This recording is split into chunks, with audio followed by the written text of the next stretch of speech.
জয়গুরু সবাইকে। আজ আমাদের বাড়ি মাতৃশোভন, যেহেতু শ্রাবণ মাস চলছে, তো আজ তো 18 শ্রাবণ, তাই আমাদের বাড়ি আজকে তো সব কিছু আমি একা একা রেডি করেছি। আমার শাশুড়ি মা বলে দিয়েছেন আর আমি একা একা রেডি করেছি। দেখো আমিও রেডি হয়ে গেছি। আমাকে কেমন লাগছে? বৌমা বৌমা মনে হচ্ছে না আজ। দেখো সব আমি রেডি করেছি, এখন আমি বসে রয়েছি সব রেডি করে। সবাই আসবে, মারা আসবে, যেহেতু এখানে বসবে, এখানে বসে আমাদের মাতৃসম্মেলন হবে। তো সব এখনও যদি আসে, এদিকে রেডি করেছি, আসলে এদিকে আরও কাপড় দিয়ে দেবো, সবাই বসবে। এখন বসে রয়েছে।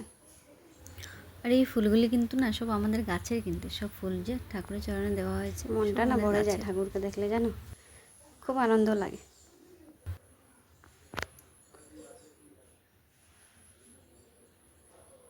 সবাইকে জয়গুরু। আমার না এই কাকুমণিটাকে এত ভালো লাগে, মানে কি বলবো আর কি, এত মিশুক এই কাকুমণি, খুব মজা লাগে, বাচ্চাদের মতো। দেখো আমার শাশুড়ি মা গল্প করছে, সবাই আসছে।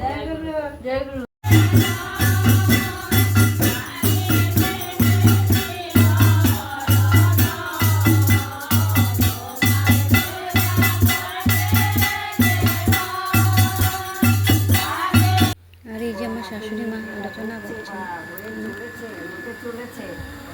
সেটা এই আছে শ্রাবণের 18 আমার বাড়িতে হচ্ছে, পুরো মাসটাই এইভাবে চলবে। আমরা সবাই একসঙ্গে একত্রিত হব, আমরা সবাই আনন্দ ভোগ করব। আমাদের মনের যেটা একটা দুশ্চিন্তা, ওটা কিছুক্ষণের জন্য দূর থাকে। আমরা সবাই যখন এক জায়গায়, যে সবাইকে যেন তোর মতো সবাই উপভোগ করতে পারে, সেইভাবে